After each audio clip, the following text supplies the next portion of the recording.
página 17. O tema da mensagem hoje é a prática da evangelização. Isso aqui a gente já falou, foi a primeira aula, a gente falou sobre métodos. A gente vai dar só uma repaginada novamente e algumas coisas diferentes só. O Vinícius que falou sobre pregar com testemunho, não foi, Vinícius?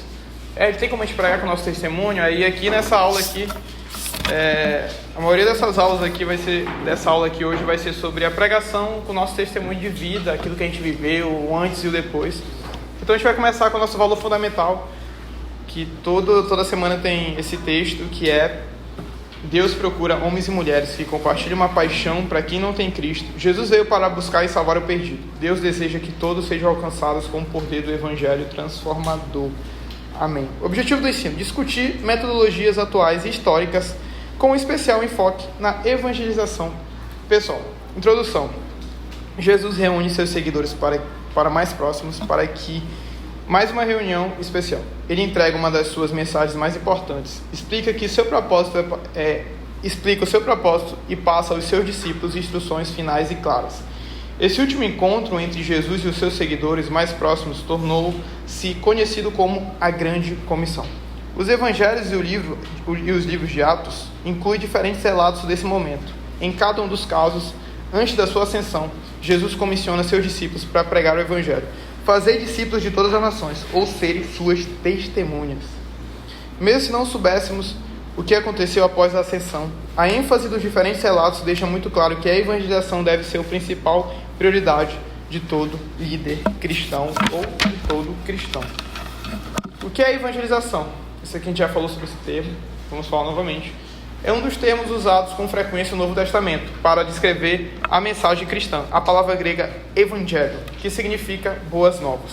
A palavra da evangelização é derivada dessa palavra, que significa simplesmente compartilhar as boas novas de Cristo. O Pacto de Lausanne, que é um pacto feito de um cenário de evangelização feito pelo Billy Graham, pelo John Stott, essa galera de denominações diferentes, presbiterianas, pentecostais, batistas, eles se juntaram com um propósito de evangelização. E é um pacto muito interessante. Quem quiser estudar sobre, é algo muito lindo. O Pacto de Lausanne define a evangelização como a proclamação do Cristo bíblico e histórico como Salvador e Senhor, com o intuito de persuadir as pessoas e virem a Ele pessoalmente e assim reconciliarem com Deus. Então, basicamente, o Evangelho, as boas novas de Cristo, são boas demais para serem verdades. Já viu aquele negócio? É bom demais para ser verdade. Esse é o Evangelho.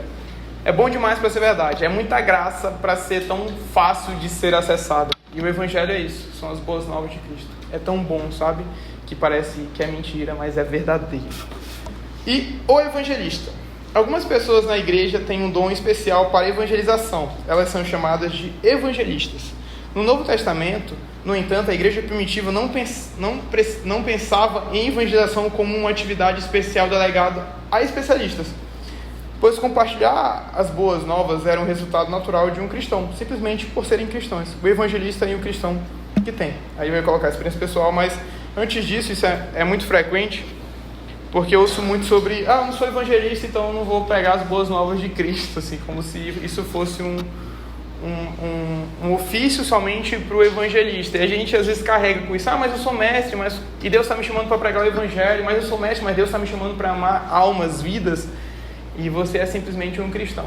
Um cristão, como prioridade, tem pregar as boas novas, compartilhar aquilo que viveu, a experiência que viveu, porque alguém compartilhou as boas novas com você e você aceitou. Então não é só do evangelista especial lá. O evangelista tal, é ele que vai pregar, só ele que vai falar, ele que prega. E na igreja primitiva, no tempo dos apóstolos, eles não tinham essa questão: o Pedro, o Filipe é o evangelista, ele que vai sair pregando enquanto a gente fica aqui cuidando das pessoas. Não. Todos tinham esse intuito de pregação, da pregação do evangelho. O próprio Paulo fala para Timóteo sobre pregar a palavra de Deus. Ele liderava uma igreja, talvez a igreja de Éfeso. E ele fala uma coisa para Timóteo, ele fala: Timóteo, faça um trabalho de um evangelista, pregue o evangelho. Ele fala para Timóteo assim, em algum texto, não lembro o versículo, ele fala: Timóteo, pregue o evangelho. Simplesmente pregue o evangelho. Ele fala para Timóteo, ele deixa ênfase nessa questão que é a resolução de muita coisa. Quer participar não, querido? Olha, quase que sai correndo, né? Mas assim, vem um pouco de água. mas a nossa ênfase em tudo que eu quero mostrar para vocês sobre o dom da evangelização, que tem pessoas que realmente têm esse dom de evangelizar, de saber falar, os famosos desenrolados nessa área aí, a gente tem outras pessoas mais retraídas ou mais, como é que se fala a palavra, mais tímidas, e tem outras pessoas que chegam a qualquer canto, já falam, são mais sociáveis.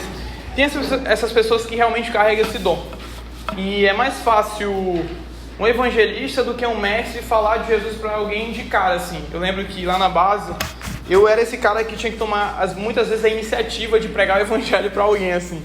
Eu lembro do Lucas. O Lucas não era esse cara que chegava e falava, assim. E quando eu andava com ele, assim, a gente meio que se ajudava entre si, assim. Era muito legal. E o Lucas sempre falava sobre isso. Ele falava, caraca, Neto, tu é essa pessoa mais específica e eu não consigo fazer o que tu faz. Só que diferente dele, eu estou ensinando aqui, mas às vezes é muito difícil e eu tenho que pegar muitas práticas, assim, eu tenho que entender mais os textos. Para o Lucas, eu sei que ele tem que fazer a mesma coisa, mas para ele é muito mais fluido. Quando o Lucas ele vai ensinar alguma coisa na base, para ele era muito mais fluido ensinar ou falar de algo, e eu ficava assim impressionado, eu falei, caraca, que dom interessante, né? O dom de mestre dele e o meu dom de evangelista.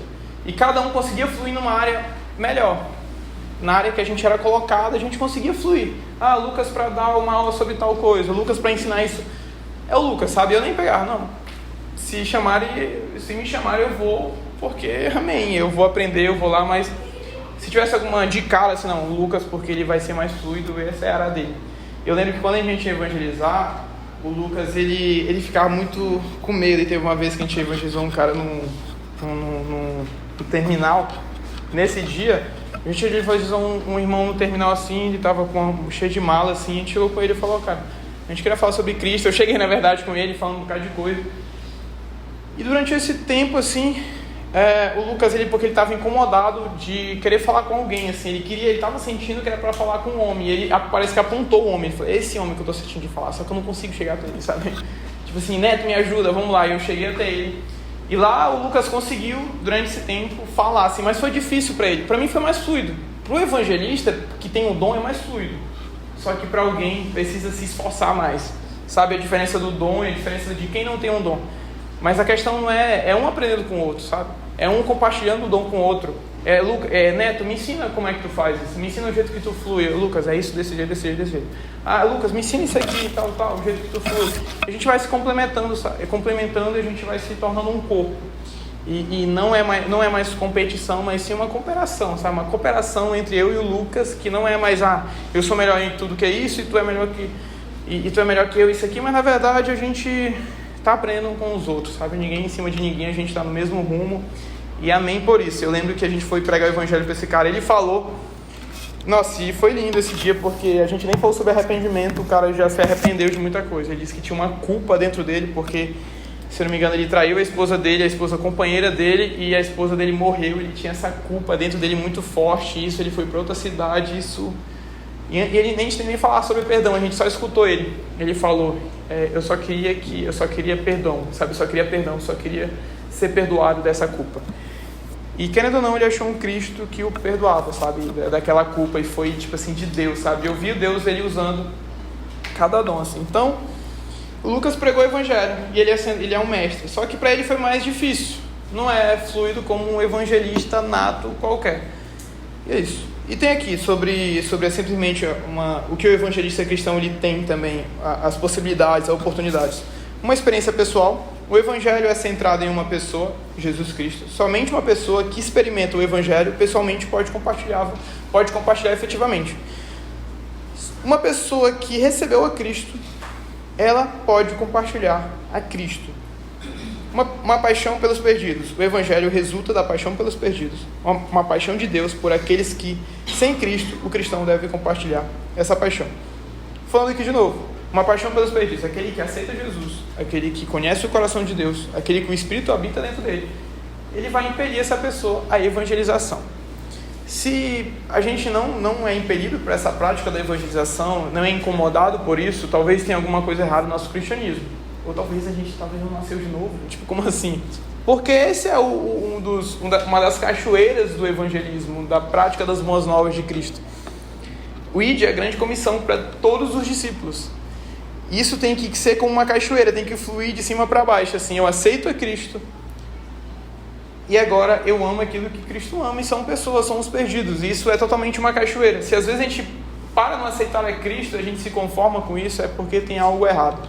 E às vezes a gente se coloca nesse local de medo, não, eu aceitei, estou tudo bem por isso, eu quero isso aqui só para mim, eu não quero mais.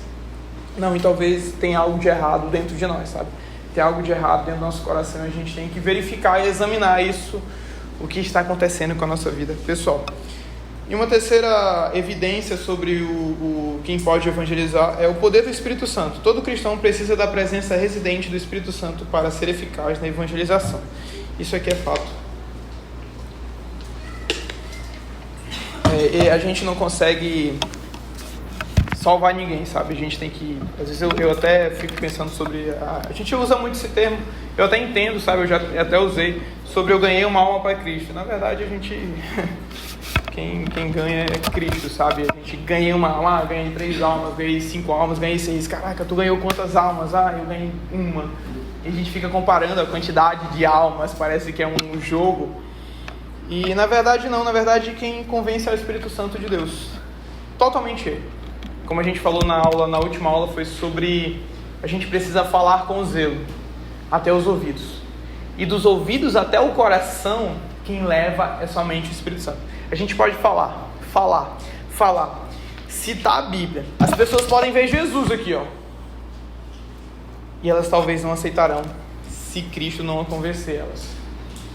Se elas não falarem, eu me arrependo, eu tenho fé, eu quero crer. Elas não vão aceitar esse Cristo. Elas não vão querer esse Cristo. Talvez a gente tente, muitas vezes a gente fique até com raiva porque essa pessoa não aceite Cristo, porque às vezes a gente quer colocar... Eu falei assim, caraca Deus, eu queria tanto pegar o que eu creio e colocar na cabeça da pessoa, assim, Jesus, sabe? Só que ela não quer. E a gente tem que respeitar isso. A nossa função é pregar o Evangelho e tirar esse peso, sabe? Essa pessoa não aceitou a Cristo. Porque é o Espírito Santo que a convence. Então a gente tem que entender que é o Espírito Santo que a convence. É o Espírito Santo que a salva. Então se a gente pregou e ela não creu, se a gente pregou com zelo e ela não creu, uma semente foi plantada. Se ela vai germinar ou não, é com o Espírito Santo de Deus, é somente com Ele. Então a gente tira esse peso dentro de nós. A gente pregou o Evangelho, a gente prega o Evangelho para os nossos familiares, com o nosso testemunho, com o zelo, sabe? A gente vai falhar, mas a gente prega com o zelo. Eles entendem a verdade, eles sabem da verdade, eles sabem o melhor caminho. E agora é o Senhor. É deixar para o Senhor, sabe? E continuar até que um dia eles vão embora. Que eles morram, a gente vai continuar pregando o Evangelho. Mas sem esse peso de, Deus, eu ainda não consegui convencê-la, sabe? E a questão é que é só o Espírito Santo que ele convence. Amém? E aqui o Espírito Santo da evangelização. O Espírito Santo é uma pessoa da Trindade essencial no processo da evangelização.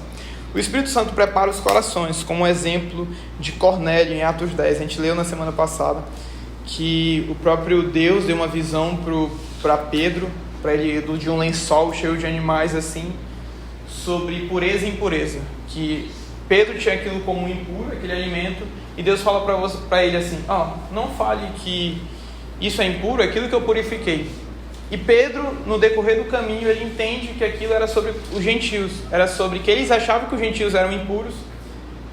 É como se Deus falasse, não chamo de impuro aquilo que eu purifiquei. Ele foi lá e pregou o Evangelho. Então, o próprio Deus já tinha preparado tudo. Ele chamou só Pedro para que ele levasse a evangelização até eles. Então isso é muito legal, essa prática da evangelização. Ele já prepara os corações, sabe? Ele prepara o caminho. Antes de Pedro chegar até lá, o Espírito Santo ele já preparou tudo assim. Pedro, só faz aquilo que eu te mando. E é só isso. Só faz aquilo que eu te peço. E é só isso. Então às vezes a gente tem que fazer aquilo que o Senhor pede. O Senhor pediu para pregar o Evangelho? Pregamos o Evangelho. E acabou. O Espírito Santo vai, antes de nós, preparar o coração para que eles recebam a mensagem. O Espírito Santo é o nosso sócio majoritário. Paulo afirma que nós somos cooperadores de Deus. Nós somos cooperadores. Nós não somos o líder, nós somos cooperadores do líder. Nós somos os servos junto com o líder. Nós andamos ao seu lado, de mãos dadas, mas como uma mãe que vai levando os seus filhos assim, a gente vai sendo levado com ele, fala, meu filho faz isso, faz aquilo. Nós somos esses servos. que ouvem a voz do Espírito Santo, o que Ele quer falar. Ouve a voz de Deus no que Ele quer agir. Ah, Neto, mas o Senhor não falou comigo. Você tem uma palavra na sua mão que o Senhor fala sempre com você. Que o Senhor sempre fala. Você tem uma pregação do Evangelho, que você sabe que Cristo morreu, que é o âmago salvífico que a gente falou, que a gente precisa pregar aquilo que está na palavra de Deus. E quando a gente vai pregando, muitas vezes o Senhor vai colocando coisas no nosso coração sobre a pessoa. Isso é ter relacionamento com o próprio Espírito Santo. Isso é entender aquilo que Ele quer falar. Como muitas vezes a gente ouviu sobre Filipe. Alguém sabe aquela história de Filipe com o eunuco, o eunuco está na carroça e Filipe é transladado para lá. E ele está lendo sobre Isaías, se não me engano, o servo, o sofredor. E quem é que ele está falando? É do profeta mesmo ou é de outra pessoa? E Filipe, eu vê ele lendo, né, a Torá, e ele fala assim: entendes o que lês? Entendes o que lês? Vai lá e mostra e prega o Evangelho em cima daquilo que ele aprendeu sobre Jesus, sobre aquele texto. Ele entendia o que ele ia. E ele entendeu com o Espírito Santo aquilo que ele poderia falar sobre.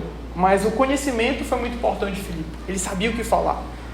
Ele sabia sobre o texto. Ele entendia o texto porque ele viu a Jesus. Ele sabia que aquele cara daquele texto era Jesus. E ele pregou o Evangelho. E ele mostrou Jesus naquele texto. E era só isso que o eunuco precisava ver. Jesus naquele texto, para que ele pudesse se arrepender e crer quem ele estava falando. E precisamos totalmente entender que a gente é cooperadores de Cristo. Cooperadores, nós somos servos do Senhor nessa caminhada, nessa missão, nesse propósito que é a pregação do Evangelho. O Espírito Santo opera em tempo real no coração dos perdidos. Enquanto estamos compartilhando a mensagem do Evangelho, o Espírito Santo é quem trabalha no coração dos ouvintes. Porém, quando vier o Espírito da verdade, Ele os guiará em toda a verdade. Ele nos guiará em toda a verdade. Ele não fará por si mesmo, mas dirá tudo o que ouvi e anunciará a vocês o que estão para acontecer. O Espírito Santo vai nos anunciar tudo que vai acontecer. Ele nos guiará em toda a verdade. Então, o próprio Deus nos guiará em toda a verdade. Ele vai nos anunciar o que vai acontecer. Tem um texto que ele fala sobre o Espírito, ele conhece a mente de Deus. O Espírito conhece a mente de Deus. E esse Espírito está em nós. E agora nós temos a mente de Cristo. O Espírito Santo, ele conhece o coração do próprio Deus. Ele conhece o coração do próprio Deus. E ele pega aquilo que está no coração do próprio Deus, ele transmite para dentro de nós. Isso é muito louco, isso é muito lindo. Então, aquilo que a gente faz é um sentimento do coração do próprio Deus. É uma ação e uma decisão do próprio Deus. A evangelização, aquilo que o Senhor toca em nossos corações para a gente evangelizar tal pessoa, a gente tem que entender que não é um sentimento nosso, mas é um sentimento do coração do próprio Deus. Isso é lindo, sabe? É ter o sentimento do coração do próprio Deus. Eu lembro que quando eu aceitei a Cristo, eu lembro que o sentimento que eu senti foi um sentimento de amor muito forte. Só que eu já senti sentimentos de amor, sabe? Do meu pai, da minha mãe, dos familiares, de tudo, de relacionamentos. Eu sabia sobre sentimentos de amor. Só que quando eu senti uma pureza tão grande e um sentimento de amor. E eu falei, uau, eu senti o sentimento de amor do Criador. O sentimento de amor do próprio Deus. Eu falei, caraca, é um sentimento de amor muito puro. É o sentimento de amor do próprio Deus. E eu fiquei assim, nossa, eu senti o sentimento de amor do próprio Deus através da evangelização do pregador, sabe? E Deus, ele, em meio das palavras ali, eu acho que ele nem imaginava que aquela palavra estava entrando no meu coração. Mas através daquela palavra eu senti o sentimento de amor do próprio Deus, sabe? Para comigo, assim. E isso é muito lindo porque Deus, ele implanta isso nos nossos corações através do Espírito Santo. A nossa oração tem que ser, Deus, me mostra o teu coração, sabe? Deus, me revela o teu coração, me revela aquilo que está dentro dele, me revela quem o Senhor ama, os sentimentos, sabe? Esses sentimentos aí que o Senhor sente, pelo aquilo que o Senhor chora, pelo aquilo que o Senhor se ira, pelo aquilo que o Senhor ama. Porque se eu souber esses sentimentos, se um dia eu ver esses sentimentos, eu quero que eles sejam implantados dentro de mim. E nós temos a mente de Cristo. Tem um versículo que é sobre Filipenses 3, se não me engano é 4, não lembro, que é o que que ele fala que tem em vós o mesmo sentimento de Cristo, que ele fala que ele se humilhou e tal, mas tem em vós o mesmo sentimento de Cristo. Mas esse é o contexto. Ele está falando sobre se humilhar, ele está falando sobre virar um homem e depois virar servo. Mas tem em vós o mesmo sentimento de Cristo, sabe? O mesmo sentimento. Talvez as emoções de Cristo, umas emoções puras, sem corrupções, sem carência, mas são emoções. E ter esse sentimento de Cristo na evangelização é muito importante, porque aquilo que a gente vai pregar não é em base nas nossas emoções, naquilo que a gente vai estar sentindo, porque muitas vezes a gente não vai estar sentindo vontade de ir até lá. Muitas vezes a gente vai estar sentindo medo ou dor, ou timidez. Muitas vezes a gente vai estar sentindo ódio ou raiva, ou a gente só quer ir para casa descansar. E nessas horas é a hora de falar: Deus, mostre em mim o teu sentimento. E me inunda com esse sentimento ao ponto de eu esquecer os meus sentimentos, ao ponto de eu esquecer meu sentimento de medo, ao ponto de eu não esquecer, mas ser curado desse sentimento, ao ponto de eu olhar para aquela pessoa e sentir um sentimento de amor por ela, que eu esqueço os outros sentimentos que me impedem. Talvez isso é muito forte, porque talvez aquela pessoa que você sente raiva e você não quer evangelizar para ela porque você não quer nem chegar perto dela. E é nessa hora que a gente fala: Deus, me mostra o teu sentimento de amor por ela, porque eu não consigo. Então o Espírito Santo é muito mais além dos nossos pensamentos, das nossas percepções. Ele usa também tudo isso, mas ele quer ressignificar nossas emoções de uma forma pura, sabe? Ele quer ressignificar os nossos medos com o que ele fala sobre coragem, com o que ele fala sobre vai, ide. E Cristo, ele entende muito sobre sentimentos e emoções, porque são puros. É os sentimentos de um homem perfeito. E nós caminhamos para esse sentimento, imitando o homem perfeito que é Cristo. Então, a nossa questão como evangelistas, guiados pelo Espírito Santo, é: Deus, mostra-nos os teus sentimentos, sabe? Guia-nos, direção à tua verdade, aquilo que o Senhor sente, aquilo que o Senhor chora, aquilo que o Senhor ama. Eu quero que esse sentimento seja imprimido dentro de mim, porque por si só não dá certo. Vou compartilhar algo de vez em quando meu. O Railan falou assim: Neto, todas as vezes que tu sente vontade de ir para a igreja, ele fala assim: não. Ele fala assim, e é tipo hoje eu não quero dar aula, hoje eu quero ficar na minha, fazendo do meu jeito ali. Só que, por isso que eu falei: mas Railan, eu tenho que pensar sobre os meus sentimentos, sabe? Eu tenho que analisar os meus sentimentos. Caraca, Deus me deu uma oportunidade de dar essa aula, e é uma aula que eu amo, e eu pedi tanto para Deus para ter essa oportunidade de poder ensinar sobre evangelização, poder aprender sobre evangelização. E agora eu vou ser dominado pelos meus sentimentos, de não querer ir. Eu preciso: Deus, cria em mim, sabe? A tua vontade. Deus, aparta de mim esse cálice. Talvez a minha humanidade está gritando, sabe? Mas que não seja feita a minha vontade, que seja feita a tua vontade. Que eu chegue lá e veja o Senhor, que eu tenho os mesmos sentimentos do Senhor. E quando a gente faz a vontade de Deus, a gente vê que tudo é muito lindo, tudo é mais belo, sabe? A gente se constrange com a vontade, com a graça perfeita dele na hora. E a gente pergunta: caraca, e se eu não tivesse feito isso?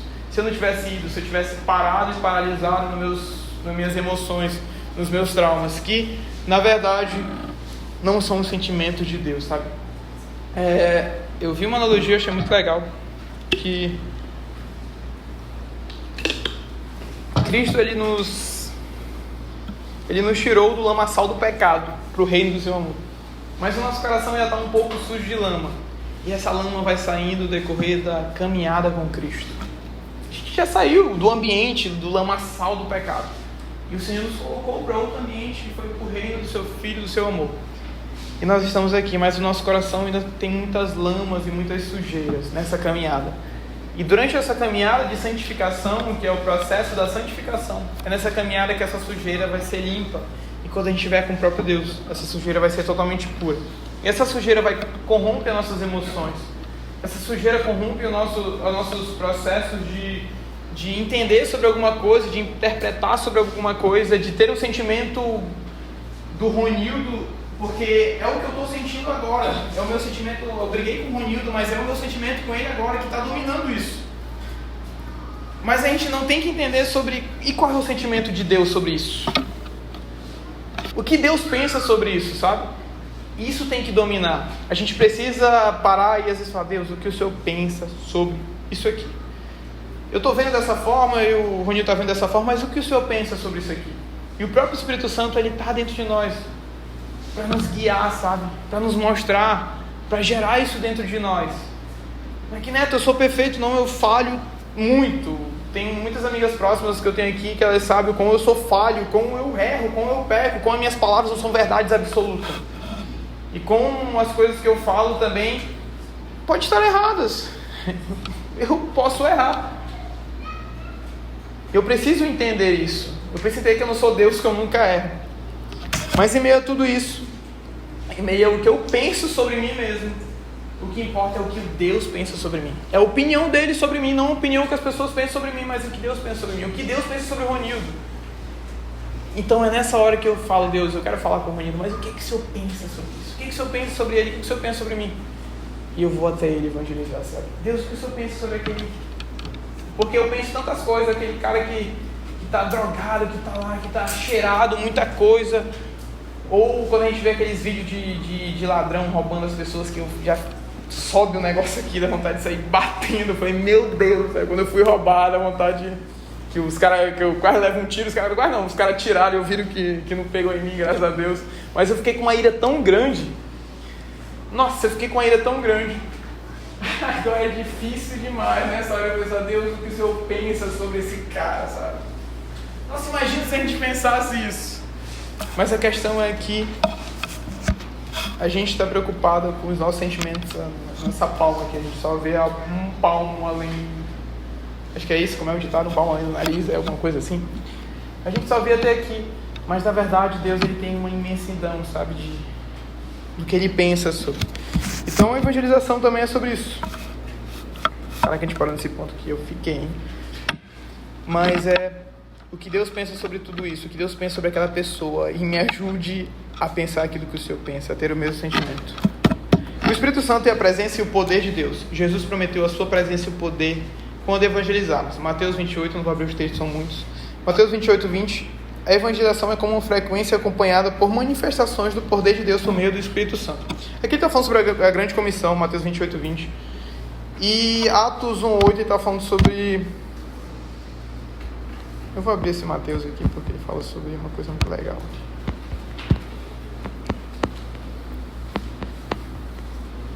Mateus 28, ele fala: ensinando a guardar todas as coisas que tenho ordenado a vocês. Eis que estou com vocês todos os dias até o fim dos tempos. Então é sobre Deus, ele vai estar conosco até o fim dos tempos. Ensinando portanto, vocês vão, façam discípulos de todas as nações, batizando em nome do Pai, do Filho e do Espírito Santo, ensinando-os a guardar todas as coisas que tenho ordenado a vocês. Eis que estou com vocês todos os dias até o fim dos tempos. Isso é real. Cristo está conosco até o fim dos tempos. O ide do Senhor, a prática da evangelização. O Senhor, ele está conosco. Deus está conosco até o fim dos tempos. Isso é a própria palavra, isso é uma promessa, isso é Deus, Jesus falando que vai estar conosco até o fim dos tempos. Então a questão da evangelização é entender que Deus está conosco. Deus está comigo. Deus está aqui. E eu preciso perceber que Deus está aqui. Às vezes a gente esquece que Deus anda conosco, pregando o evangelho. A gente precisa entender que Deus está ali. Deus está comigo. E Atos 1:8. Atos 1:8 vai falar assim: mas vocês receberão poder ao descer sobre vocês. O Espírito Santo serão minhas testemunhas, tanto em Jerusalém como em toda a Judéia e Samaria, até os confins da terra. Falando sobre isso. E receberão poder. 1 Coríntios 2:5 vai falar aqui, dos 4, vai falar assim: a minha palavra e a minha pregação não consiste em linguagem persuasiva de sabedoria, mas em demonstração do Espírito e do poder de Deus. Então a pregação do Evangelho não são apenas palavras, mas são poder de Deus para salvar. A pregação do Evangelho, ela tem que ser totalmente melada da unção do Espírito Santo de Deus, totalmente encharcada por palavras que soam no coração de Deus, ao ponto daquilo seja poder de Deus para a salvação. Poder de Deus para salvar. A maior evidência do poder de Deus é alguém falar: eu aceito a Cristo. é uma maior evidência. Se a gente quer muito ver paralítico andando, e a gente fala, caraca, uau. Uma vez eu vi uma mulher se levantando lá no paralítico, lá em São Paulo, eu fiquei pensando, rapaz, será?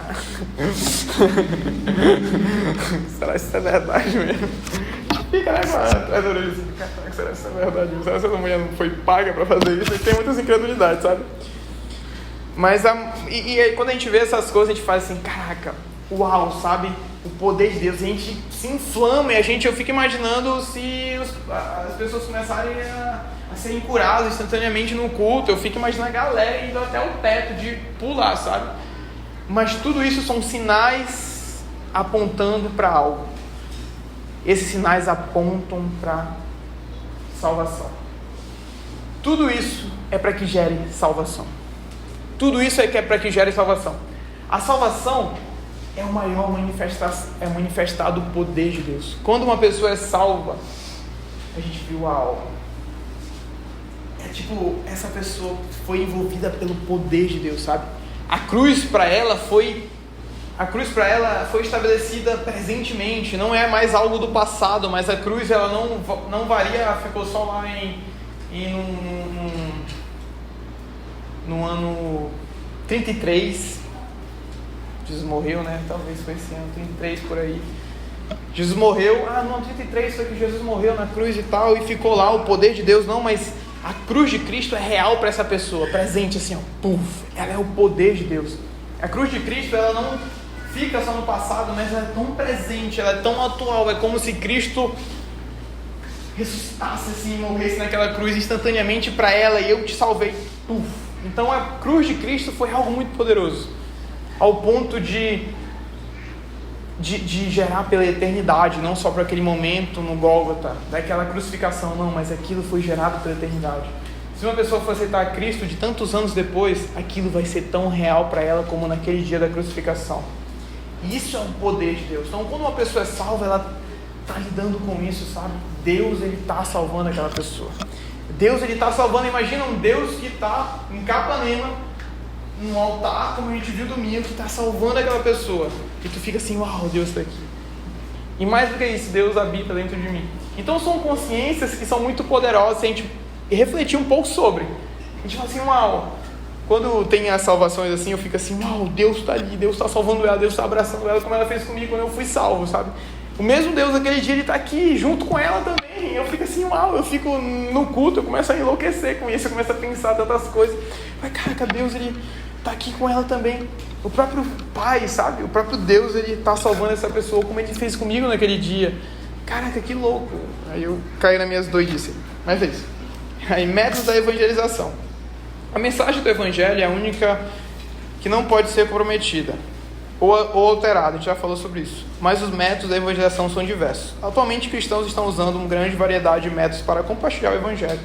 Abaixo estão alguns exemplos. Então, a pregação do Evangelho, a Bíblia não pode ser alterada. A pregação do Evangelho é a pregação do Evangelho. Jesus veio em carne humana, pregou o Evangelho do arrependimento, se arrepende dos seus pecados, morreu naquela cruz, levou seus pecados sobre ele, morreu por 3 dias, ressuscitou e foi validado que nós somos salvos pelo sangue de Cristo e arrependo-se, raça de víboras, mas Cristo te salvou naquela cruz e você vai passar a eternidade com ele. Essa é a pregação do Evangelho. Não temos outra pregação do Evangelho. Mas os métodos para fazer isso são diversos. E um dos métodos são os meios de comunicação. Usando diversos métodos de comunicação de massa, evangelistas buscam atingir o maior número possível de pessoas por meio da rádio, televisão, publicações escritas da rádio. Ainda acontece, hein, galera? Evangelização pela internet. O uso da internet para alcançar os perdidos estão crescendo em popularidade em todo o mundo. Sites de streaming de vídeo, áudios, podcasts, bem como interação pessoal por meio de sites sociais como o Facebook e o finado Twitter, falecido Twitter, são apenas algumas das maneiras que os cristãos estão compartilhando sua fé por meio dos seus aparelhos digitais. Menos um para a gente evangelizar. O diabo está se levantando. Mas Então eu gosto muito, quem é da mídia aí, eu tenho uma página só do livro do Storymaker, ele fala sobre só evangelização nas mídias, assim, é muito top. E não ia dar tempo sobre a gente falar sobre isso, mas a área da mídia, da evangelização, ela é muito importante, sabe? Assim, eu já vi alguns testemunhos de pessoas que ouviram algo do culto e quis participar daquele dia, assim, foi até esse dia e acabaram crendo em Jesus através daquilo, ou uma mensagem que postaram. Então, antigamente, a gente tinha que ir andar, no tempo dos apóstolos, tinha que andar de camelo, de cavalo, até um certo local, andando muito distante. Hoje a gente consegue, através do celular, conseguir pregar o evangelho para uma pessoa que está no outro lado do mundo. Então, apesar do diabo usar tanto esse meio de comunicação, mas ele é muito bênção também, sabe?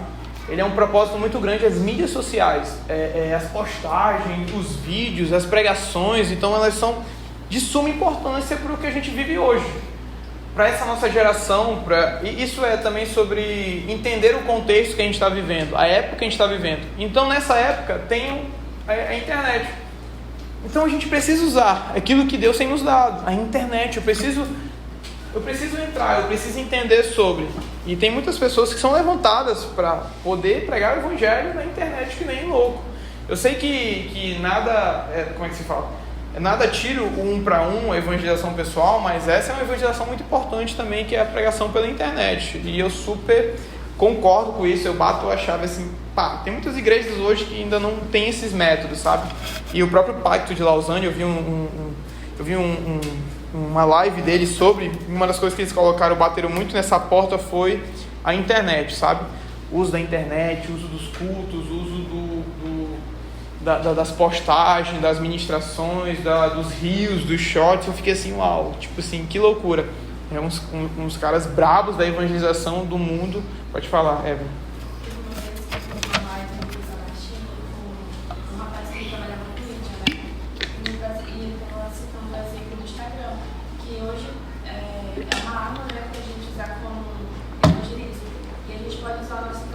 Com certeza. Só que ele falou assim, às vezes você se priva, porque hoje as pessoas querem uma coisa muito bonita para postar. Sim. Ou então tem medo de postar e as pessoas acharem assim, tá postando porque quer só aparecer frente. Só que ele falou uma coisa que sempre foi na minha cabeça. Que ele fala assim, o coração fala que a boca fala que o coração está cheio. E as redes sociais também, elas expressam isso. Ela fala que o nosso coração está cheio. Então, tipo assim, porque as pessoas no final de semana podem postar foto com um copo de cerveja, e a gente não pode postar uma foto que a gente está orando, que a gente está louvando, ou então postar uma música.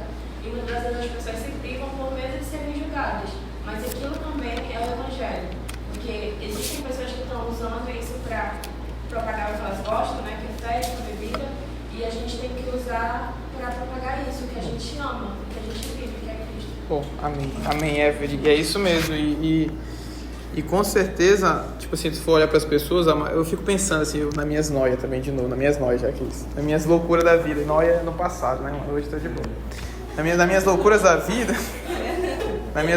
vida, eu ando com o celular na mão, assim, né?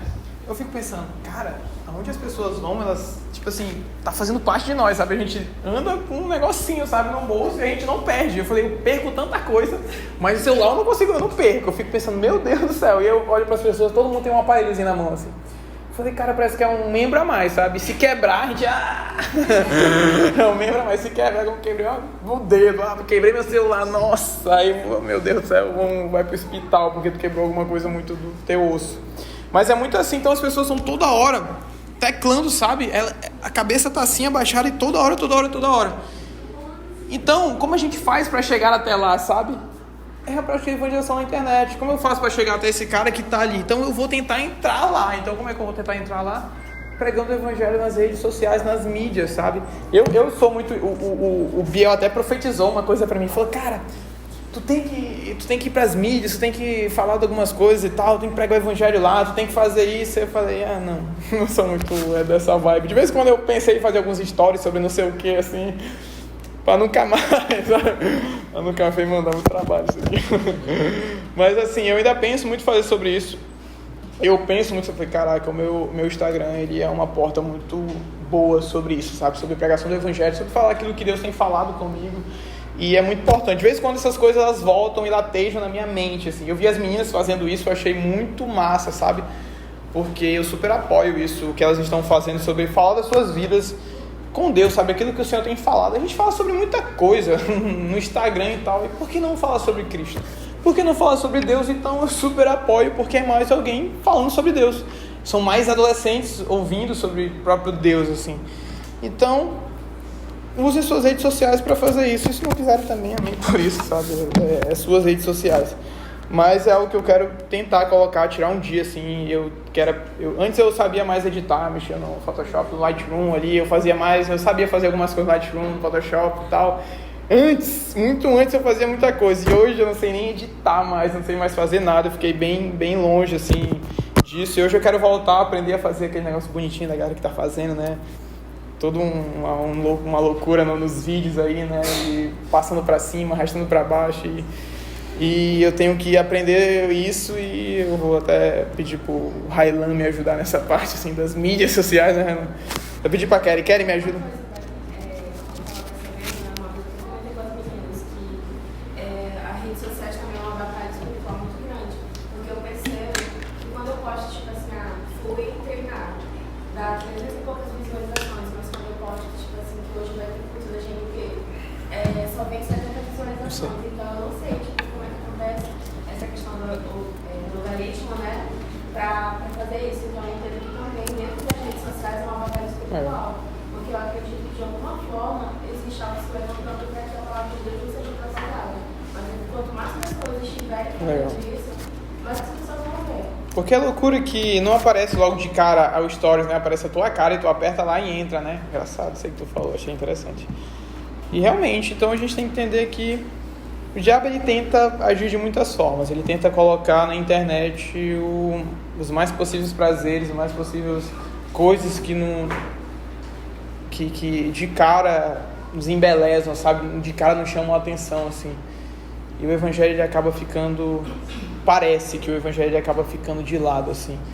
Mas o Senhor sempre tem os seus filhos, sabe? Que ele levantem. E nessa graça a Deus poderia bem falar, quer saber, a internet... Eu não vou mexer na internet porque a internet tem imoralidade, tem muitas coisas, tem muito isso. E Deus, ele com a sua graça, ele chama os seus filhos para trabalharem, sabe? Para servir a ele, direcionar a internet, para que outras pessoas conheçam o seu amor. Então isso é graça de Deus, no meio disso tudo, sabe? Que a gente está vivendo. A gente vê em meio a tanta porcaria, vê a tanta imoralidade. A gente vê que tem pessoas que estão lá, gastando o tempinho delas, editando alguns vídeos e pregando a palavra de Deus. E talvez essas pessoas ninguém sabe quem elas são, mas Deus sabe quem elas são, e isso basta.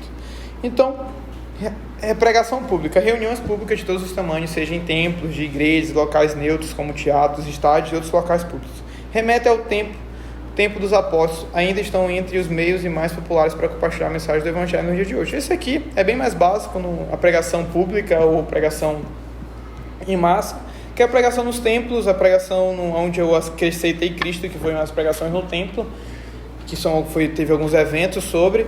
As pregações em locais públicos, como sei lá, tá tendo um negócio ali no Sempre Décimo, eu vou lá e eu dou uma palavra, dou uma pregação. Chama a galera para fazer algum evento lá, e vou lá, e no meio de tudo isso tem o evangelho.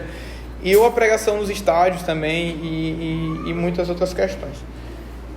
E serviços e pessoas carentes. Serviços médicos, educação, assistência em catástrofe e desenvolvimento das comunidades são usadas para expressar o amor de Deus e alcançar os perdidos. Isso aqui é muito importante, gente. Justiça social. O própria Bíblia fala muito sobre justiça social. Quando Deus, até no Antigo Testamento, ele fala para o povo sobre vocês não estão olhando para os órfãos e pelas viúvas. E a religião, essa palavra religião que a gente usa muito errada, que é sobre religar, religamento com Deus, a gente usa muito para falar sobre religiosidade. Você está na religião, você está no meio da religião, e na verdade nós temos uma religião. Nós não somos religiosos, que é essa religiosidade, mas nós temos a religião, e a nossa religião é cuidar dos órfãos e das viúvas. Isso é religião. É cuidar dos órfãos e das viúvas através de muitas questões de serviços médicos, assistências sociais. A igreja tem um papel fundamental para isso. A nossa religião é cuidar dos órfãos e das viúvas. E a gente vê tão difícil a igreja fazendo isso. Mas esse é o papel do cristão, sabe? Por isso que eu sou muito a favor da adoção, muito a favor da adoção, assim, demais mesmo, porque esse é um papel da igreja, cuidar dos órfãos. É um papel da igreja cuidar dos órfãos. E eu creio também que Cristo, ele sempre se revela em muitas coisas, e uma das coisas que ele se revela é através da adoção. Você conhece o Cristo da adoção através quando você adota uma criança, sabe? Não que você não vai conhecer o Cristo se você não adotar, com certeza. É que nem um pai, é que nem quando uma pessoa vira pai, até o Diogo fala, ele fala, caraca, eu tô tendo esse contato com a paternidade de Deus através de criar o meu filho. Acho que o Dudu ali até pode falar sobre isso também, mas esse contato, né, Dudu, essa experiência de ter um contato, como um pai cuida do filho, como um pai se preocupa, às vezes repreende porque ama. Então, em meio a todos esses processos, o Senhor se revela em algo, na sua própria criação. E o Senhor se revela na adoção, no cuidar dos órfãos e das viúvas. Enquanto mais a gente faz essas questões, mais a gente conhece a Cristo, mais a gente conhece o próprio Deus. Então, essa parte da educação, da assistência, de tudo, de você estar envolvido com a ação social do seu bairro, da sua cidade, tudo isso é muito importante, porque você está fazendo o papel da sua igreja. Todo mundo quer fazer muitas coisas, voar, pular, orar em línguas e tudo isso é muito bom porque são os dons, eu sou super a favor dos dons. Muita gente só não quer sair para poder dar marmita para as pessoas que estão na rua. Isso é fato, sabe? Porque a gente às vezes não tem essa percepção de justiça social ainda. A gente precisa entender sobre isso, através da educação, através das profissões, através da ajuda das profissões, da medicina, da odontologia, da farmácia, da enfermagem. E tudo isso é muito importante para ajudar na justiça social. Isso é a pregação do Evangelho. E é muito importante. Plantação de igrejas, o estabelecimento de novas igrejas é reconhecido como um dos métodos eficazes de evangelização. Em alguns casos, envolve o estabelecimento de uma grande congregação com edifícios e uma estrutura organizacional. Em outras situações, é simplesmente a formação de um pequeno grupo de crentes que formam uma comunidade de fé e se encontram periodicamente na casa de alguém, compartilhando o compromisso de edificar os outros na fé e alcançar uns aos outros no Evangelho. Então, a plantação de igrejas é algo muito importante para a expansão da pregação do Evangelho. Ou plantação, como ele fala assim, sobre pequenos grupos que são também igrejas, que formam, são pedras vivas, que formam um templo. Isso é muito importante também para o alcance da pregação do Evangelho. Querendo ou não, quando você vai pregar o Evangelho, você vai ser enviado para um local. Uma das formas mais eficazes da questão da pregação do Evangelho é a plantação de uma igreja num bairro. Porque ela chama todas as pessoas ao redor e isso é muito importante. Hoje a gente usa muito isso. Grupos pequenos, este método é se tornado muito mais popular e eficaz na mobilização de um número maior de cristãos para a evangelização no local. G6, a gente já sabe sobre isso, não vou entrar aqui. Evangelização pessoal, vários métodos procuram envolver o perdido de forma individual. O método de evangelização pessoal será discutido separadamente em virtude da sua importância. A gente vai falar sobre isso depois. Outros métodos. Muitos outros métodos para alcançar os perdidos são atualmente utilizados por pessoas e igrejas ao redor do mundo. Pergunta: quais métodos você usa e você acha mais fácil? Hoje você usa ou você consegue se identificar? Quais métodos você acha mais fácil? Você usa ou você consegue se identificar? Então você vai olhar esses métodos aí bem básicos. E uma hora aí na sua casa você fala: eu gosto mais dessa área de assistência social e tal, esses projetos que eu leve a Cristo, né? Só um alimento, não só a educação, não só a enfermagem, a medicina, mas em tudo isso, Cristo precisa ser a base de tudo isso. Essas questões precisam ser os métodos que levem até Cristo. Então, a plantação de igrejas, pequenos grupos, se você, os pequenos grupos são muito bons, ou a evangelização pessoal, as visitas. Então, cada um se encaixa em algum método, e se encaixou em algum método, partiu para cima. Evangelização pessoal, o poder da sua história. Então, a gente vai passar bem rápido isso aqui, a gente poder ir embora para casa. Uma das maneiras mais efetivas para compartilhar as boas novas de Jesus Cristo é o contato pessoal. A maioria das pessoas conhece a Jesus por causa de uma amizade com um crente, cujo exemplo de vida e testemunho pessoal refletem o amor de Deus. A Bíblia registra mais de 35 exemplos de Jesus compartilhando as boas novas com encontros pessoais, em várias circunstâncias, incluindo quando ele estava padecendo na cruz em meio às terríveis dores físicas. Então a gente vê esses métodos através da mulher samaritana, Nicodemos. Então Jesus, ele amava o vida na vida, a evangelização pessoal. A essência do Evangelho é a vida de uma pessoa. A essência do Evangelho é a vida de uma pessoa. Jesus, nada comunica a verdade do Evangelho melhor do que uma vida transformada pelo poder de Deus. Em 1 Pedro 3,15, o apóstolo escreve que cada cristão deve estar preparado para compartilhar o que há em vós, seu testemunho, a fim de responder qualquer eles pedir a razão da sua esperança. Elementos importantes em um testemunho eficaz. Cada testemunho pessoal deve conter elementos que ajudam a pessoa a compreender como o poder do Evangelho mudou a sua vida e como Cristo pode mudar a vida dela. A apresentação do seu testemunho deve ter 4 pontos principais. Primeiro, vida sem Cristo. Conte brevemente como era a sua vida antes de Cristo. Aí é com você. Conte como se tornou cristão. Eu lembro que essa prática é muito boa. Eu lembro que quantas vezes eu sentava com os tiozinhos assim lá no Paraná. Tiozinho, tudo aqueles que ficam na beira da escada, sentado. Aí eu sentava com quem não quer nada. Aí começava a falar do nada, a minha vida antes. Eu lembro que aí eu entrava no meio da conversa, começava a falar minha vida de antes. Nossa, esses adolescentes aí, eu era igualzinho. Não sei, começava a falar o que eu era, pecador e não sei o que. Mas teve um dia, menino. Aí eu falava, teve um dia que eu ia, a pessoa é mesmo. E querendo ou não, ela nem sabe, tu tá contando tua vida, desabafando. E tá desabafando a tua vida. E mal ela sabe que tu tá com um propósito. E tu começa a falar, e naquele dia... Teve um dia que me chamaram para ir, eu nem gostava de crente, eu começo a falar, e me chamaram para ir, me chamaram para ir à igreja? Aí eu começo, não, eu cheguei na igreja naquele dia, rapaz, eu tive um encontro com Cristo naquele dia e tal, e eu começo. E a pessoa começa, a minha vida antes como pecador e tudo, lamaçal do pecado, e a minha vida depois, eu comecei a falar sobre os benefícios da minha vida depois. Então, alguns dos exemplos. Vida com Cristo, explica como a sua vida atual mudou de diferente da sua vida no passado. Convite para aceitar Cristo. Convide as pessoas para serem seguidores de Cristo. Então, tá aí. Se você quer evangelizar com o seu testemunho. Ah, Neto, mas eu nunca tive um testemunho impactante. Eu nunca fui drogado, não sei o que, fiz não sei o que. E eu não consigo ter um testemunho. Tipo assim, balela, sabe? A gente sempre tem uma vida sem Cristo, tem uma vida com Cristo. E a gente sabe como realmente é. Independente se você ainda não nasceu na igreja ou não. E quem nasceu na igreja e não provou essas questões, assim, eu ainda acho muito mais emocionante do que o evangelho, que o cara era, não sei o que, ex-bruxo, ex-morto, morreu 3 vezes, já viu assim? Morreu 3 vezes e tá no culto hoje, pastor que morreu 3 vezes e hoje vai estar lá, foi no inferno quase, cara, conhece o diabo, hein, mano? E não foi no céu, né? E tu não foi no céu, mas um dia tu vai, porque tu não quer ir no céu agora. Um dia que tu chamar pra Deus pra ir pro céu. Pastor, ex-traficante, é tudo ex-pedreiro, não sei o que, ex-taxista, é tudo ex. Aí chega lá e, nossa, mas eu também amo, assim. Uma vez eu tinha um menino que ele era da Verdade Vida Sede, ele é o Gabriel Procópio, o nome dele. E eu queria muito conhecer ele, assim, tipo, eu conversava com ele, ele me conheceu lá. O pessoal queria juntar a gente aí, com o propósito de Deus. Aí juntou, a gente conversou, e ele falou, Neto, eu falei sobre o meu testemunho pra ele. Ele falou, Neto, se eu tivesse teu testemunho, eu ia pegar o teu testemunho, eu ia pregar o evangelho, as pessoas, eu já imagino as pessoas aceitando Jesus através do teu testemunho, por que não usa o teu? Quer usar o meu?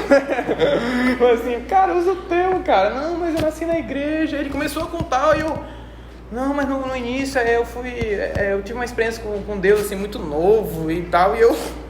Oxi, caraca, o quanto eu queria ter uma experiência com Deus muito novo. Quanto eu queria ter participado da EBF. Quanto eu queria ter participado da escolinha dominical e aprender Bíblia desde novo, sabe? Ter princípios e valores desde cedo. Eu nunca tive isso.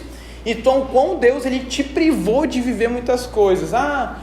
Tu viveu isso? Eu falei, cara, e eu me arrependo por ter vivido isso. E hoje eu sei que Deus usou essa questão que eu vivi para o reino dele, para ressignificar para a glória dele. E Deus quer usar a tua vida para significar para a glória dele. Então entenda a beleza do evangelho na sua vida congregacional, na sua vida desde o início de igreja, que ela é super importante, como aquela pessoa que é ex não sei o que. Nós sempre temos uma vida antes e depois de Cristo. Deus, ele sempre vai usar aquilo que a gente viveu antes e depois, sempre. Ele vai ressignificar. Amém? É isso. Ao compartilhar a sua história, deixa claro que os benefícios de seguir a Cristo, dê exemplos de sua experiência pessoal. Qual a diferença de Cristo tem feito na sua vida? Como Ele tem te guiado, encorajado? Como a sua vida agora faz mais sentido? Tem um propósito, tem valor? Aborde como era uma vida antes de Cristo. Enfatize como você decidiu a seguir a Cristo e as mudanças positivas que você tem experimentado. Use uma linguagem simples que os ouvintes entendam facilmente. Dedique o tempo para ouvir a história também dele. Isso aqui é muito importante, gente. Uma vez eu uma vez, antes de eu pregar o evangelho, falar sobre o testemunho, eu ouvi a história do cara, assim, muito, sabe? Eu sempre perguntava, eu sempre era interessado em ouvi-lo. Não só para ouvir, para falar, agora eu te ouvi, agora eu vou falar. Não, mas para ouvi-lo, sabe? Para escutá-lo com amor, para escutá-lo sem aquela falsidade. Agora eu vou te escutar porque eu quero ter pretexto em falar muita coisa. Por isso que eu vou te escutar. Não, mas escutar a história, sabe? Interagir junto com ele na história. E porque quando você vai contar a sua história, você vai entender que você teve tempo, você ouviu, você não só estava ali como morto, sabe?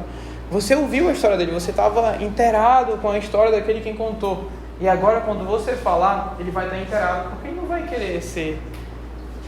querer ser inconveniente, sabe? Caraca, esse cara ouviu tão bem a minha história, eu preciso ouvir a sua história. E essa história, a nossa história é sobre Jesus, sabe? Nossa história é sobre o Evangelho de Deus, é sobre a nossa vida. Isso é muito importante. Ouvir a história da outra pessoa, sabe? E ver com ela impactante na vida dessas pessoas, sabe? Uma pessoa sem Cristo, mas uma pessoa sem Cristo tem uma história. Elas têm uma história desde o seu berço, do seu trabalho, todos têm uma história e essas pessoas só querem ser ouvidas. E isso é muito importante.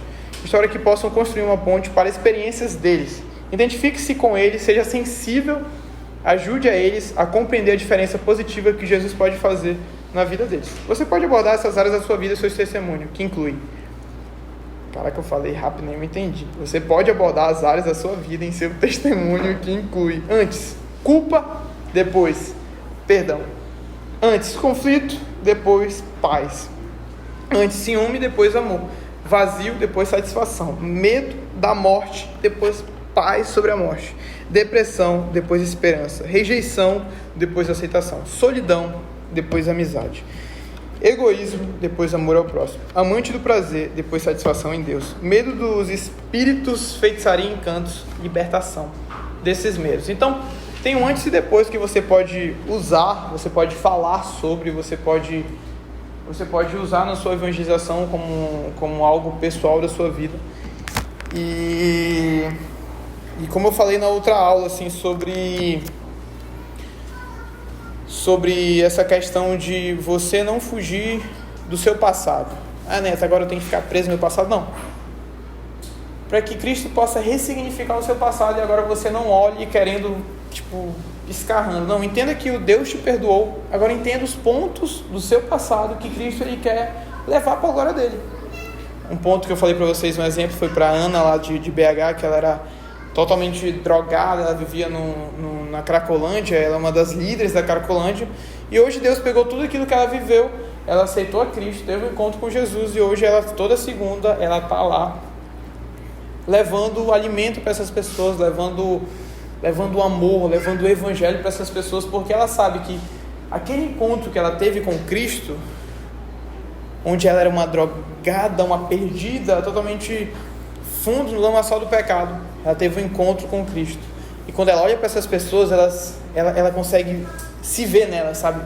Ela consegue, o passado delas, ela consegue ver ela como ela era antes. Ela fala, eu tive um encontro com Cristo. E essas pessoas também podem ter um encontro com Cristo. Então, Deus usa o passado dela. Deus usa totalmente o passado dela. E hoje, Deus ele ressignificou. Antes, ela fala essas coisas pra gente que matou não sei quantas pessoas, 27 maridos, 20 e poucas pessoas, eu fico assim, meu Deus do céu. Fiquei com medo daqui. Pode falar. E sábado a gente falou dos casais, né? E a gente deu 2 versículos que cabem muito bem do que ele está falando. Foi lá em Ageu 1:7 que fala assim: assim diz o Senhor dos Exércitos, considerai o vosso passado. Bom. E Isaías 43:18 fala: esqueça o que se foi, não vivam no passado. Bom. Então são 2 referências de legal. mostrar o quanto a gente tem que aprender com ele, com o nosso passado, mas a outra também para não nos prender no Bom ele. demais. Usou o fundamento bíblico. Glória a Deus por isso. Mas fala, solidificou aqui, eu tô falando, não é heresia, gente, realmente é real. Mas é isso, sabe? Deus ele usa muito o meu passado. Eu tô falando assim, eu gosto muito de falar com essas pessoas que estão totalmente sedentas, sabe? Tipo assim, no álcool, sabe? Em tudo, buscando o menino alcoólatra, sabe? Mas, buscando esses prazeres, sabe? Esses sentidos pra vida. E quando eu encontro alguém assim, eu começo a me identificar com ele. Eu falei, eu fui assim. E eu consigo agora ter um relacionamento com ele muito mais fácil, sabe? Porque eu me identifiquei com ele, eu fui sensível, eu já passei por isso. Não eu passei totalmente por aquilo que ele viveu, mas eu passei por isso. Eu consigo apresentar esse Cristo que eu encontrei de acordo com aquilo que ele está vivendo, sabe? Então Cristo, ele pega o nosso passado, ele tem que ressignificar, sabe? Ele nos perdoa, ele nos tira de lá e coloca do reino do seu amor. Ele nos perdoa, sabe? A primeira coisa que a gente tem que saber é que Deus nos perdoou de tudo que a gente fez, assim, ó. A gente pede perdão e o sentimento de culpa, ele precisa ir embora. Todo o sentimento de culpa, ele precisa ir embora. Se a gente já tem sentimento de culpa pelo passado, mesmo pedindo perdão, é porque a gente tem adorado outro Deus e não ao nosso Deus que nos perdoa. Deus, ele nos perdoa com arrependimento sincero e puro. Agora a gente levanta a cabeça como alguém que foi perdoado e foi perdoado pelo próprio Deus. E não com esse sentimento de culpa de eu pedir perdão para Deus. E aqui a gente já fica com aquele sentimento de culpa. Nossa. Então é porque a gente ainda não entendeu sobre o perdão de Deus. A gente não entendeu esse Deus que nos perdoa. Então o nosso sentimento de culpa não é o mesmo que Deus sente sobre nós. E o que o Deus sente sobre nós é que nós fomos perdoados. Então a gente precisa entender o perdão que Deus nos tirou, essa culpa do passado. Agora a gente precisa aprender com ele, como eu falei para vocês sobre Moisés. Moisés, desde novo, era hebreu, foi jogado no rio, foi colocado numa cesta, quer falar? Não, quer falar muito. Foi jogado numa cesta e foi encontrado pela filha de Faraó. E a filha de Faraó começou a criar ele. Então ele começou a conhecer sobre o Egito, os estudos e tudo. E teve um dia que o próprio Deus chamou Moisés para libertar o povo do Egito. Libertar o povo hebreu do Egito. E o próprio Deus o chamou. Só que o próprio Moisés se sentiu incapaz sobre tudo isso. Só que a melhor pessoa para libertar é a pessoa que conhecia sobre as duas culturas, tanto a cultura hebreia quanto a cultura egípcia.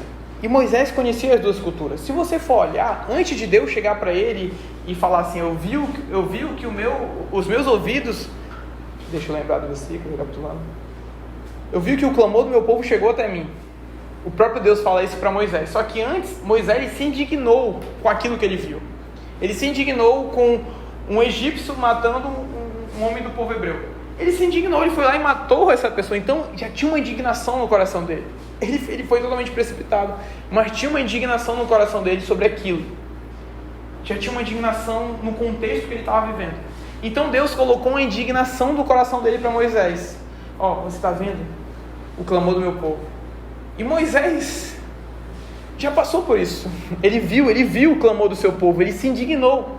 E o próprio Deus reafirmou aquilo que ele sentia uma indignação, uma indignação tão grande ao ponto de matar um egípcio, porque estava maltratando um homem do seu povo, ao ponto de fugir. E o próprio Deus reafirmou isso para ele, Moisés, você está vendo o clamor do meu povo? E Moisés mesmo assim se sentiu totalmente incapaz, tudo isso. E o próprio Deus chamou Moisés para libertar aquilo que ele libertou de uma forma totalmente errada, que ele libertou o hebreu ali, mas com a sua justiça própria. Matou o egípcio e agora Deus o chama. Para quê? Para o libertar de maneira correta, de maneira temente a Deus, o povo hebreu do povo do Egito. Então Deus usou a sua indignação, aquilo que ele viveu, o passado, ressignificou e ainda usou para a glória dele. O próprio Paulo também, Deus usou os seus estudos, Deus usou a sua nascença, a sua dupla nacionalidade, que era tanto romano como judeu. Deus usou tudo isso para que ele pregue o evangelho até os gentios, até os romanos, para que ele vá, quando ele foi preso, ele apela para César, e quando ele apelou para César, ele foi para outro local, e lá nesse outro local ele pregou o evangelho. Sendo que uma pessoa que não tinha cidadã romana, se não tivesse cidadã romana, ele não ia poder ir para lá. Só que Deus usou aquilo para que ele pregasse o evangelho até os gentios, porque ele conhecia sobre o povo de Roma, e ele conhecia sobre o povo judeu, ele conhecia sobre dois povos. E a maioria das cartas de Paulo é sobre essas duas questões, sobre tanto o judeu como o gentil. É muito sobre os dois. Ele sempre tenta colocar os dois com o mesmo nível. Todos pecaram. Aí ele vai lá nos Gálatas, não, mas a gente quer voltar para o judaísmo e tal, a gente quer voltar. E não, falou, cara, pelo amor de Deus, para com isso. É um tempo da graça, é um novo tempo. Todos pecaram. Não é judeu melhor que o grego melhor que o judeu. Aí vai em Romanos 9, sobre Romanos 10, sobre a oliveira brava, que o próprio Deus instituiu o povo de Israel, a nação de Israel, e agora o povo gentil, ele conhecia as duas culturas. Ele pregava para os dois povos, porque ele vivia dentro desses dois povos. Ele conhecia as realidades, o contexto. Então Deus usou aquele contexto, o passado dele, para que agora, na glória dele, ressignificasse aquilo e ele entendesse que o propósito maioral dele era pregar o evangelho para os dois povos. Então Deus usou o passado dele, o próprio João, o próprio Pedro, aquilo que eu falei para vocês, Pedro era pescador. Ele sabia como pescar um peixe. Ele tinha paciência para pescar o peixe. Ele sabia a isca, ele sabia o anzol, ele sabia o que usar, qual peixe pegar, que tipo de peixe, o horário, a noite, o tempo, tudo ele sabia, o sol, a lua, como é que vai estar para o melhor peixe, o pequeno peixe. E o próprio Cristo falou assim, eu vou fazer você pescador de homens. Pedro sabia o que era ser pescador. Ele sabia o tempo, a hora, ele sabia, talvez pra gente não é tão forte porque a gente não foi pescador, sabe? Mas pra Pedro tinha um peso. Eu te amo pra ser pescador de homens. Aquilo que você fez sua vida toda, com excelência talvez. Eu te amo pra ser pescador de homens. Então, o próprio Deus significa aquilo que ele fez, a sua profissão, pra fazer a glória dele, sabe? Então, o próprio Dudu, que gosta da dança e tal, não sei o que, e com certeza Cristo ressignificou muito, e o Dudu já dançou, já fez muita coisa, e hoje ele usa essa habilidade dele, hoje no ministério, né, Dudu, adolescente, quando ele mete o negócio assim, ele fica, caraca, que bravo, os caras ficam loucos. Então, Deus ressignifica tudo isso. Até a galera do rap, eu não sei que o pessoal vê vídeo de rap, aqueles vídeos malucos da galera lá e tal, e tem muita gente que vai pra lá pra poder pregar o evangelho no meio desses caras, sabe, a galera do skate. Então, cada um tem o seu contexto, sabe, cada um tem sua vivência. Galera que é hippie, eu lembro da galera quem assistiu o Jesus Movement aí, tem uma galera que assistiu aí. Então, teve a revolução, eu não lembro o tempo, teve a revolução no meio dos hippies lá, logo depois da Segunda Guerra Mundial, que as pessoas, depois da Segunda Guerra Mundial, muitas famílias se acabaram, sabe? E a galera estava meio desesperançada em muitas coisas. Então a galera hippie tomou conta, assim, a galera do paz e amor, a galera da liberdade. Então meio que era uma geração perdida. E Cristo os tocou, e Cristo usou aquela galera, o seu passado, para ganhar aquelas pessoas, sabe? Então Cristo usou o passado delas para que elas ganhem aquelas pessoas, os próprios hippies, sabe? Os próprios hippies ganhando os hippies. O próprio Paulo fala assim, me fiz judeu para ganhar os judeus. Me fiz grego para ganhar os gregos. Me fiz tal pessoa para ganhar tal pessoa. Me fiz gentil para ganhar os gentios. Tipo, ele se fez, sabe? Ele se colocou no local deles para que eles ganhem aquelas pessoas. Então, você entenda que o seu passado, você tem que aprender com ele, entender para onde Cristo tem te direcionado, sabe? Onde Deus tem te direcionado. É para casais e tal. Não, tá aqui. Então, amém. Para onde Cristo tem te direcionado? É para os jovens, para os adolescentes, para essa tal área. A gente precisa analisar e clicar na gente mesmo, como Moisés fez. Quem é o libertador? Mas eu nasci no povo hebreu. Eu conheci da cultura egípcia, e clicar na gente de novo. Talvez eu seja o libertador, sabe? Paulo tem que escrever carta. Mas por que eu tenho que escrever carta? Tu estudou um tempão aí para ficar escrevendo carta, então tu vai escrever carta. Era só Paulo clicar nele assim. Ele sabia falar muito bem. E Paulo era um dos únicos apóstolos que tinha essa inteligência toda, sabe? Não que isso seja, agora eu não vou escrever porque eu não tive um passado de escritor, não. Mas que o próprio Deus usou o passado de Paulo para que ele pregasse o evangelho. O próprio Deus usou os profetas que eram fazendeiros como Amós, para que pregasse a um povo distante. Ele pregava, ele falava sobre ovelhas, falava sobre muitas coisas, sabe? Então o próprio Deus, ele ressignifica muita coisa. Talvez você foi salvo durante uma festa maluca, alguém evangelizou você na rua do nada. Eu tenho certeza é uma palavra muito forte, né? Mas eu tenho algumas convicções, algumas opiniões que você vai virar um evangelista, porque como você foi salvo vai falar muito como é você no futuro, sabe? A revelação que você tem é que nem quando Jesus fala para Pedro, quem vocês dizem que eu sou? Pedro não. Quem vocês dizem que eu sou? Quem vocês dizem que eu sou? E Pedro fala, tu és o Cristo, o Filho do Deus vivo. E Jesus fala, não foi carne nem sangue, mas foi o próprio Pai que te revelou e tal, tudo aquilo. Então, Pedro teve uma revelação de Cristo. E através daquela revelação, através da identidade que Cristo deu para ele, agora eu te chamo de pedra. E através disso, você vai edificar a minha igreja. Então, ele deu uma autoridade para Pedro.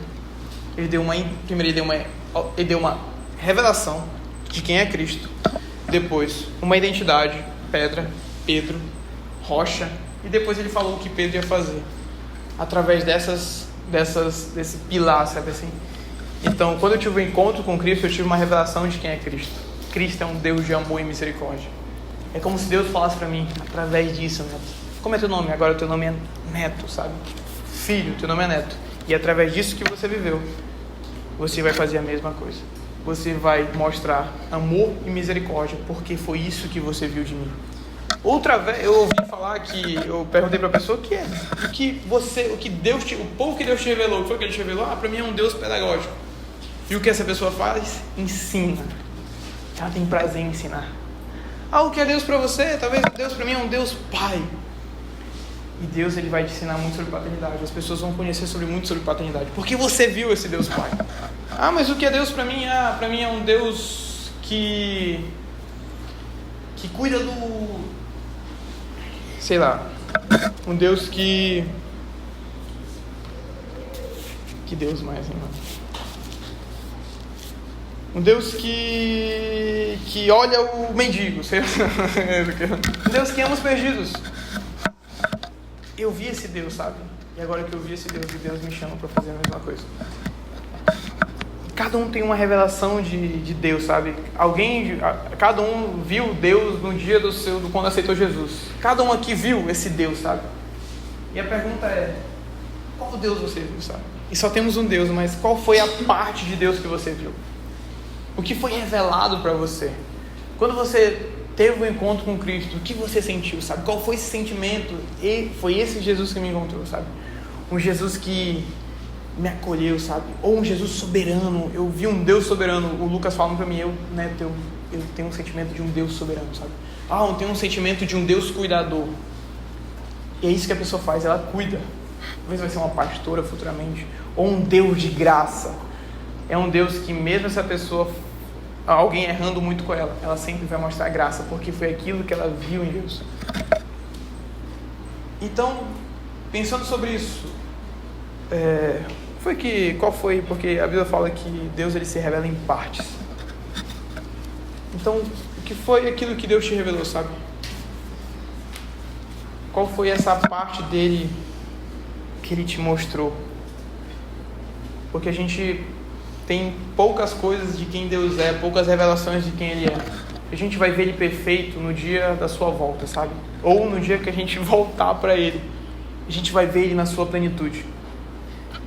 Então, o que foi que você viu no dia que você aceitou Cristo já? E aquilo que você viu, a W. Tozer ele fala muito sobre isso. Aquilo que você viu em Deus é aquilo que mais fala sobre você. Só que ele fala uma coisa muito interessante, que alguém me falou e quase me bate. Eu falei, caraca. Aquilo que você viu em Deus não é só isso. Porque se você vê só isso, você está vendo Deus mutilado. Você está vendo Deus só desse lado. E esse Deus que é amor e misericórdia, ele é um Deus de justiça também. E alguém viu um Deus justo. Alguém, ele tem sede por justiça, sabe? E alguém viu esse Deus justo. Então a gente precisa fazer o quê? A gente precisa se conhecer. A gente precisa se conhecer. A gente precisa ouvir uns aos outros. Eu preciso ouvir o Dudu, eu preciso ouvir o Railan. Eu preciso ouvir esse Deus. Caraca, Railan, o que foi que Deus te mostrou? Qual foi a parte dele que te mostrou? E eu preciso ver isso no Railan, e a gente juntos, a gente forma um Deus totalmente revelado, que é o corpo de Cristo, sabe? É em unidade, gente. É conhecendo Cristo em cada pessoa. E quantas pessoas podem conhecer esse Deus? E qual foi o Deus aí que foi revelado para você? O Cristo, sabe? As pessoas precisam conhecer esse Cristo. E juntos a gente consegue mostrar a Deus na sua plenitude, sabe? Porque ele é o cabeça. Em unidade. Por isso que a igreja precisa tanto de unidade. Porque sozinho a gente tem uma visão muito pequena sobre Deus, sabe? A gente quer ver um Deus completo, assim, um Deus perfeito, é um Deus bíblico, sabe? Você precisa conhecer a Deus, você precisa ver Jesus, sabe? É um Jesus completo. Se você vê, o Jesus não... Tem muita gente que fala, mas Jesus é amor, já viu? Deus é amor, Jesus é amor, não pode falar sobre pecado e tudo, assim, porque talvez foi alguém que viu só essa parte de Deus, sabe? E ela precisa ouvir a outra parte também, que Deus é um Deus de juízo. É um Deus que não se brinca com Ele. Um Deus soberano, um Deus que está no trono. Um Deus que é Pai, mas que está nos céus. Eu tenho intimidade com o Pai, mas eu tenho reverência, porque Ele está soberano todas as coisas. Então eu não posso ser um Deus mutilado de apenas o que eu penso sobre Deus. Não, eu preciso conhecer Deus na sua totalidade. Eu preciso conhecer Deus na sua revelação. Eu preciso conhecer Deus num todo. Conhecendo Deus num todo, agora eu consigo revelar Deus na sua totalidade. E não apenas nos meus olhos. Pode falar. Algo que está pensando no meu coração. Quando você fala, o que você encontrou em Deus quando Deus nos chama? Cada um de nós tem a nossa própria experiência. Sim. E eu vejo muito o cuidado de Deus nos detalhes das coisas. Eu acredito que nós, quando vamos evangelizar alguém, e esse é o desejo que pulsa no meu coração, além de você falar de Deus, você penetrar um amor na pessoa, você ter uma sensibilidade ao Espírito Santo, de trazer a ela a luz do caminho a qual o Senhor quer levá-la. Bom. Porque muitas pessoas, elas aceitam o Senhor, aceitam Jesus, mas elas não são cuidadas com amor e não são direcionadas ao seu propósito. Aquilo que o Senhor a criou para fazer. Aquilo que ela nasceu para fazer. Qual o Senhor formou. Bom. Porque nós somos formados à imagem e semelhança do Senhor. Então Ele tem um propósito específico para cada um de nós. Bom. Nós não somos Deus de justiça, de juízo e de amor para fazer julgamento de como Deus trabalha na vida de cada um. De como Deus nos traz a esse mundo para o que fazer e para o que ser aqui na Terra. Porque nós sabemos que essa Terra é uma passagem. Nós estamos aqui para cumprir o nosso propósito. Como você disse, né? Colocando em seguida, você sente o chamado evangelista. Bom. O Lucas sabe que ele foi criado para ser mestre. Outros foram criados para direcionar e trazer a luz a um caminho determinado. O Senhor chamou cada um de nós com propósitos específicos. Então, o que pulsa no meu coração? Esse desejo ardente de levar a palavra, de falar do amor de Deus. Muitas vezes é olhar para alguém e falar assim: ninguém acredita em você, mas o Deus que te fez, Ele te chamou para ser isso aqui. E a partir daquele momento, a pessoa ela tem uma liberação na vida dela, de que ela sabe o alvo ao qual ela vai olhar. É um alvo que vai voltar para Jesus e que ela vai agradar ao Senhor, somente a Ele, mais ninguém. Bom, amém. Amém. Um Deus profeta, né? Eu lembro do Judá Bertelli falando sobre a experiência que ele teve com Deus, que ele passou 8 horas. Tipo, ele falou que teve uma experiência com ele disse que passou 8 horas no mundo do Espírito. Eu falei, cara, o cara passou 8 horas lá. E hoje, cara, ele é muito fora da caixinha, ele é louco, ele faz um negócio assim, ó, ele vem, para e bota 3 cadeiras assim. Cara, tipo assim, eu fico assim, cara, chega, mano, mas é tipo assim, mas ele teve essa, tipo, ele viu algo, e talvez ele viu esse Jesus, o profeta, sabe, esse Deus que se movia no sobrenatural. E que eu preciso ter um contato com o Judá Bertelli também para me poder ver que às vezes eu me sinto muito incrédulo, muito cético, sabe? E talvez ele viu esse Deus. Só que aí que tá. Não é a nossa experiência que é a nossa experiência que a gente vai pregar apenas a nossa experiência. Não, a gente precisa ver esse Deus completo. Mas a nossa experiência vai nos ajudar a entender muito o nosso norte, sabe? Vai entender muito o nosso norte. Porque a nossa experiência fala muito que o nosso passado, o meu passado foi isso. Eu lembro que a minha mãe sempre ia nos hospitais, assim, ajudava alguém a fazer isso aqui. O meu pai também, eu sempre vi ele ajudando as pessoas na rua. Eu sempre tive esse coração. Eu caminhando durante isso aqui, e Cristo, ele se revelou algo que talvez eu já sentia muito a indignação, que eu lembro que no colégio tinha muitas pessoas que eram muito rejeitadas no seu canto, assim. E eu lembro que eu sempre estava com essas pessoas, sabe? Eu sentia muito mal porque algumas pessoas nos rejeitavam e eu queria, tipo, juntar todo mundo, sabe? Eu lembro que tinha a galera o Railan estudou comigo, eu lembro que tinha a galera bem diferenciada. Eu lembro que tinha o Dudu do Railan. Tinha um menino que ele fazia assim, vou falar pra vocês, ele fazia assim, te pegar e fazia assim, eu vou roubar sua alma, sabe? Caraca, era loucura. Era doideira, só que, cara, eu amava demais esse cara. Eu falei, para de ser doido, sabe? Mas, tipo, ninguém gostava de andar com ele, né, Railan? Só que eu lembro que a gente, cara, o Arlan, a gente ama esse cara, Senhor. A gente para, a gente conversa com ele. A gente sempre foi esse cara que gostou de estar junto com ele, sabe? Tipo, enquanto todo mundo rejeitava, a gente sempre tentou olhar para aquele que ninguém olha. E olhando para toda a minha vida passada, sabe? O que eu vivi, o que eu senti, o que eu passei, aquilo que eu vi a minha mãe e meu pai fazendo. E quando eu tive um encontro com Cristo, e quando eu fiquei muito louco nos meus pensamentos, naquilo que eu pensava ser, ou aquilo que eu imaginava que eu queria ser, eu ficava perdido, será que Deus me chamou a fazer isso ou aquilo. E às vezes eu parei, eu olhei para o meu passado e eu falei, caraca, velho, estava tão na cara, sabe, aquilo que Deus me chamou para fazer. Então, olhe para o seu passado, mas não fique lá, aprenda com ele, ressignifique ele, veja o que Deus quer fazer na sua vida. E a sua experiência é muito importante, mas você tem que entender que tem um Deus completo, que é esse Deus que está na sua vida, sabe? Não um Deus mutilado.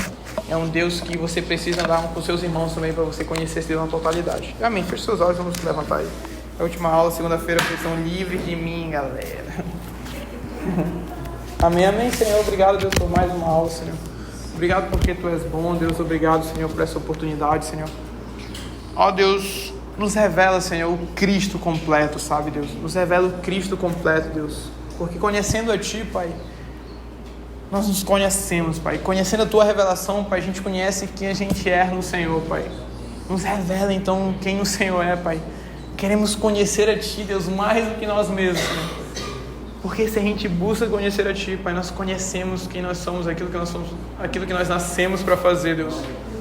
Ó, Deus, então nos ensina, Pai, nos mostra o Senhor, Pai, nos revela a Tua face, Deus, nos revela nas Tuas Escrituras, Pai. Nós queremos ver esse Deus, Pai. Se nós ainda não vimos um Deus, Pai, que ama os perdidos, Pai, queremos ler, queremos ver, queremos ter essa revelação desse Deus que ama os perdidos, Pai. Queremos ver esse Deus, porque quando a gente ver esse Deus que ama os perdidos, Pai, ó Deus, o Senhor vai transmitir isso dentro de nós, Pai. Que o Espírito Santo, Pai, nos guarde, Senhor, em tudo isso, Pai. Que o Espírito Santo nos guarde, Pai, nos conduza no Teu propósito, Senhor. E entender que cada um tem um propósito, entender que cada um tem um chamado, mas a missão é uma só, Deus. A missão é só uma, e a missão é aquilo que o Senhor fez, aquilo que o Senhor mandou, aquilo que o Senhor pediu, Deus. É o ID, é só uma. Tem várias pessoas que têm propósitos totalmente diversos, a multiforme graça de Deus, Pai. Que nós possamos entender que as pessoas não são como nós, Senhor. Que nós possamos entender que cada um tem sua diferença, Pai, o seu estilo, o seu tipo. Que nós possamos entender e viver junto com elas, Pai. Porque entender que o Senhor está em cada uma delas, Pai. Entender isso é entender o corpo de Cristo, Pai. É olhar para as pessoas com esse entendimento, Pai, que elas também carregam algo, Deus. Eu preciso conhecer esse algo, Deus. Obrigado por isso, Pai. Obrigado por essa aula, obrigado por esse entendimento, Pai. Obrigado pelo que o Senhor ressignificou aquilo do passado, como Paulo fala. Nós somos atribulados para ajudar outras pessoas que passam por tribulação, Deus. Obrigado por aquilo que o Senhor fez em nós, aquilo que aconteceu, Deus. Se ainda tem dor no nosso coração, Deus, que o Senhor possa tirar isso, Deus. Que o Senhor possa nos perdoar, e sabemos que o Senhor nos perdoa, Deus. Que nós possamos agora continuar sem esse peso de culpa, Deus. Te agradecemos por tudo isso, Pai, pelo dia de hoje. Obrigado em nome de Jesus. Amém.